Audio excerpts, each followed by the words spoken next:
Hello guys, good morning, જય શ્રી કૃષ્ણ, જય માતાજી. તો ચાલો, મસ્ત સવાર પડી ગઈ છે આપણી અને ઓફિસ જવાનો ટાઈમ થઈ ગયો. આજનો દિવસ શનિવાર. તમને બધાને જય હનુમાન દાદા. અને વહેલા આપણે જઈએ ઓફિસે. હવે અહીંયા ભાભી કામકાજ લઈને ઊભા રહ્યા છે. હવે માળીયા જોવે છે.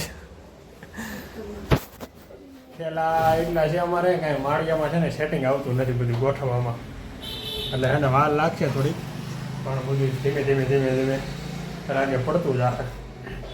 માંડ હજી સેટિંગ એવું હતું ને કે ગામડે ભાગ્યા, એટલે એમાં એવું થયું લગ્ન કરવા ગયા ને ત્યાં બધું એસ્ટિમેટ વિખાઈ ગયું બધું. એટલે અહીં ક્યાંક છે ને માળિયામાં બધી સેટિંગ કરશે. અત્યારે ઠેલા ઢગલા કરી દીધા છે. આવું હે મસ્ત.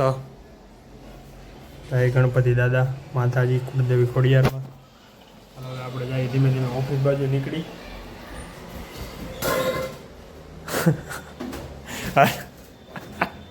ગમે હથિયાર આપણે જોઈએ. શું કેવું, હજી 14 નંબરનો અહીં નહીં રાખ્યો છે. 14 નંબરમાં અમારે છે ને અહીં ડબરાના નામ રાખ્યા છે કે જેટલા નાસ્તો જેમાં નાખીને એમાં યાદ રાખવાનો. એટલે અમારે 14 નંબરના ડબરામાં છે ને એમાં લાડવા ભીરા છે. એટલે અહીંયા ત્યાર પછી સીધું 15 આવી જાય. એટલે 14 નંબરનો અમારે છે ને નીચે મૂકી દીધો છે. એમાં આવી છે બધું આયોજન. એટલે આવું છે. હવે છે ને યાદ રાખવું પડે, ને કે ભૂલાઈ જાય છે ક્યારેક.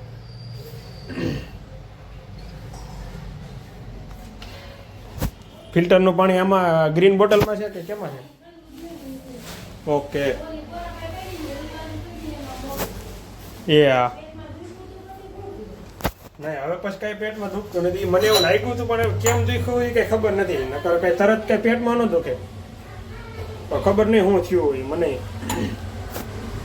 અમારે છે ને પાછળ એકાદા મકાનમાં છે ને વાસ્તુ છે, એટલે આ બધી ગાડી એટલે અહીં લાઈનમાં બહાર પેઢી ન કરાય. મેન શેરીમાં ગાડી મૂકવાની નથી, પણ જેને કંઈ વાસ્તુ હોય કે લગ્ન પ્રસંગ હોય ને તો અમારા અહીંયા નીચે પગી દાદા છે ને એ પગીને આપણે કહી દેવાનું વોચમેનને, એટલે એ પછી મૂકવા દે. નકર મૂકવા દે નહીં. તમારી એક ગાડી પીડી હોય ને તો સીધી સિસોટી મારે, ચાલો ભાઈ ગાડી લઈ ગયો અને લઈ લેવાની. એટલે અહીં કોકનું વાસ્તુ છે ને એટલે અહીંયા ગાડીની લાઈન કરવા દીધી છે. સોનસા બોલ ઓફિસમાં મારી સિવાય કોઈ આવતું જ નથી લાગતું. એટલે હાવ બંધ લાગે ઓફિસ. મારી સિવાય કોઈ આવતું જ નથી. શું કરવું આમાં?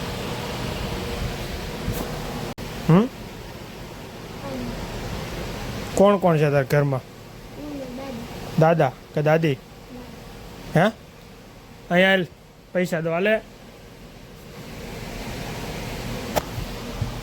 ગરીબ છોકરો હતો અત્યારે, અને અહીંયા આ જૂની બોલપેનું વેચવા આવ્યો હતો.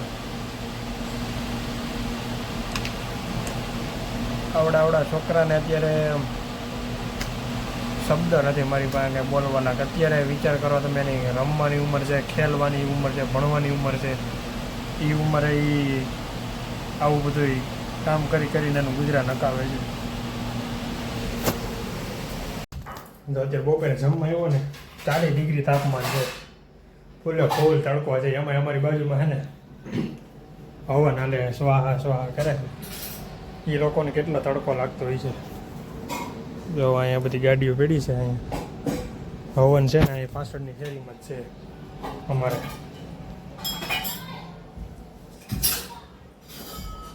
જો અહીંથી તમને જો ઓલું દેખાય ને બાંધેલું, ત્યાં હવન છે. આ ગરમીમાં ભગવાન એમનું પ્રગટ થઈ જાય એમ છે. સ્વાહા કરી કે નહીં તોય. અહીંયા ભાઈ ગરમીમાં બધાને ઠંડક આપે છે. વાહ દોસ્ત વાહ. આવી ઠંડક છે ને ભાઈ સુરતમાં જ જોવા મળે ભાઈ, બીજે ક્યાંય જોવા ન મળે. કેવી સેવા કરે એ કે લોકો એ કે બધા રોડે નીકળે ને તો એ કે એને ઠંડી હવા આવે ને એને આટલી ગેરેજ વાળો હતો, ફુવારો ચાલુ કરીને બેઠો હતો. આપણે ગાડીમાં ખેડૂત પુત્ર માર્યું હતું ને, ખેડૂત પુત્ર છે ને હવે મુખડી જાય છે, એટલે એનું છે ને કંઈક કરવું જોઈએ આપણે. હવે જોઈ પહેલાં કાઢી નાખવું જોઈએ ખેડૂત પુત્ર, અને કંઈક ફેવિકિકથી વ્યવસ્થિત ચોંટાડવું જોઈએ. 6 વાગે 6:30 7:30 જેવું થઈ ગયું. ત્યારે ઘરે આવ્યો ને, હજી અમારી પાછળ છે ને હવન હાલે છે. તો તમે સુરત નારાયણ પણ હસ્ત મીંડા છે થવા ધીમે ધીમે. અને હવે અમારે અહીંયા છે ને હજી અમારે અહીંયા હવન હાલે છે યજ્ઞ. આપણે યજ્ઞમાં હોમમાન હોય ને મંત્ર બોલે છે. જો તમે સંભળાય તમને.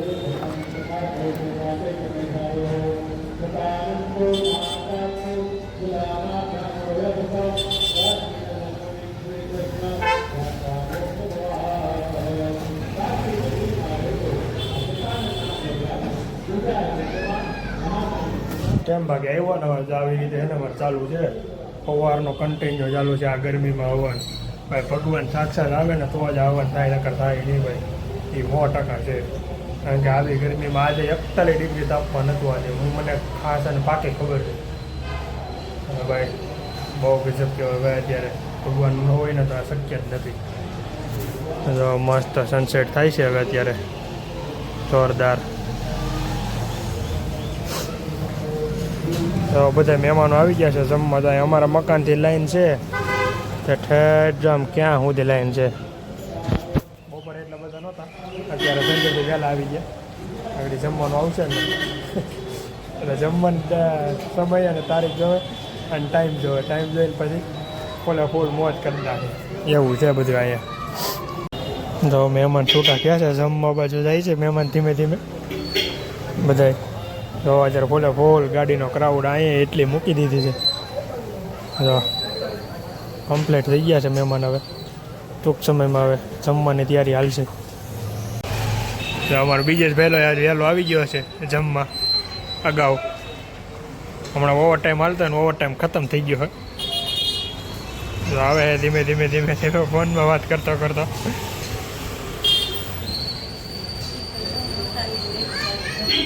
હે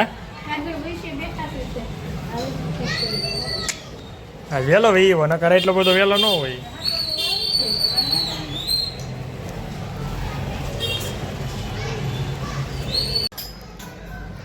મસ્ત છે ને ભાઈ શાક બનાવવાની તૈયારી હાલે છે ધીમે ધીમે. શાક બનાવવાનું છે ટેસ્ટફુલ છે ચકાચક. આ ચણાનું બનાવવાનું છે વાલરનું હું છોડીનું કા વાલર આવડી જાય છે. આમાં ફુલાવર નાખી દીધા. વાલર મને ખબર નથી આવડી આ લઈ ગઈ દૂધ. મસ્ત જમાઈ ગયું ફાસ્ટ ક્લાસ. હમણાં એને ઘરનું જમવાનું થઈ ગયું છે ને ઓવર ખવાઈ જાય છે એટલે આડા પડખે પડવું જોઈએ. અહીંયા સોડીનું શાક 1 નંબર. અને મારે સોડીનું હોય એટલે મારી પાસે કાંઈ ન જોઈએ એટલે વધી જાય છે. હમણાં એટલે ધીમે ધીમે માપે કરવું જોઈએ. અને પછી શરીર આડું આવેલું છે. સવારમાં ભાખરી ખાવી જાય ઓરિજિનલ ગાના ઘીની ચોપડેલી. આપણે ઘી ગામડેથી જ આવે, અહીંથી આપણે કોઈ લેતા નથી. એટલે હમણાં છે ને ફૂલ વિજેશભાઈ લઈને હોતે બોડી છે ને ફૂલ થઈ જવાની છે જાડી. મારી થઈ જાય, મારી તો વધી જાય એની કરતાં. એટલે માપે રાખવું જોઈએ, થોડું માપે રાખશું ને તો એ કાબુમાં રહે. અને કા પછી ના ટાઈમિંગની માટે હાલવા જાવ. જો પહેલાં જેમ હાલતો ને એમાં અહીં નથી હાલતા, કેમ કે બધા બેઠા હોય વાતો સીધું કરીને પછી ભૂલી જાય. એટલે અહીંયામાં હાલવા નથી થતું. એટલે એવું લાગશે ને તો હાલવા જવું જોઈએ. નક્કી કરી નાખવું જોઈએ ટાઈમિંગને માટે ફિક્સ ટાઈમ કે હાલવા જવાનું એટલે જવાનું. કાલે છે આપણે રવિવાર અને કાલે છે સન્ડે એટલે ફૂલ મજા કરવાની છે. સુવાનું છે સવારે નીરે 11 વાગ્યા સુધી. ભાભીનું બધું કામ પતી જાય પછી આપણે ઉઠશું ત્યાં સુધી આપણે ત્યાં તારા. એ ભાઈ લજે આઈલો આવે છે જમીન એને કમ્પ્લીટ કરવાનું છે ટૂંક સમયમાં. જો આ ભાઈએ છે ને ઠોકી દીધી ઓલા ભાઈને. હવે વહીવટ શું થાય છે જોઈએ આપણે. મોરો ભાંગી નાખ્યો છે ઓલા ભાઈનો. સંબંધિત છે હાલો ભાઈ, ઘરના છે એટલે ગાવા દીધા છે. કોઈ માથા કોઈ કેરી નથી, નકાગડી મોટી બબાલ થઈ જતા આમાં. જો આવડા ભાઈ એક્ટિવા વાળા ભાઈ ઓલી ગાડી ઊભી હતી ને એની વાંહે ઠોકી દીધી. મસ્ત દવા ચોપડીને રેડી થઈ ગયા કમ્પ્લીટ. હવે આપણે આનંદ મંગલ કરી. ભાભીને તો વિડીયો કોલ હાલે છે અને પોકારે વાતચીત કરે છે. આપણે 5 કલાક રેડી થઈ ગયા. અને અમારી પાછળ આજે ધૂનનું આયોજન હોય ને એવું લાગે છે. તો જો ધૂળ ને એવું હશે તો આપણે આગળ લાવું તો પાછા કપડાં ચેન્જ કરી નાખીએ. કાલે રવિવાર છે એટલે કદાચ હશે 99.99% મને એવું લાગે છે, કેમ કે કુલર ને એવું બધું આગળ એવું. અને જોઈએ હવે કેવું આયોજન છે, તો જવું છે તો જવું. અને જાય તો કાલના વિડીયોમાં હું આ ક્લિપ મૂકી દઈશ તમને. તો આપણે આ બ્લોગને એન્ડ કરી દઈએ અને મળશું કાલે એક નવા બ્લોગમાં અને નવી મોજ મસ્તી સાથે. તો લાઈક, શેર અને સબસ્ક્રાઈબ કરવાનું ખાસ ભૂલાય નહીં. તો ચાલો મળીએ કાલે નવા બ્લોગમાં અને નવી મોજ મસ્તી સાથે. Bye bye.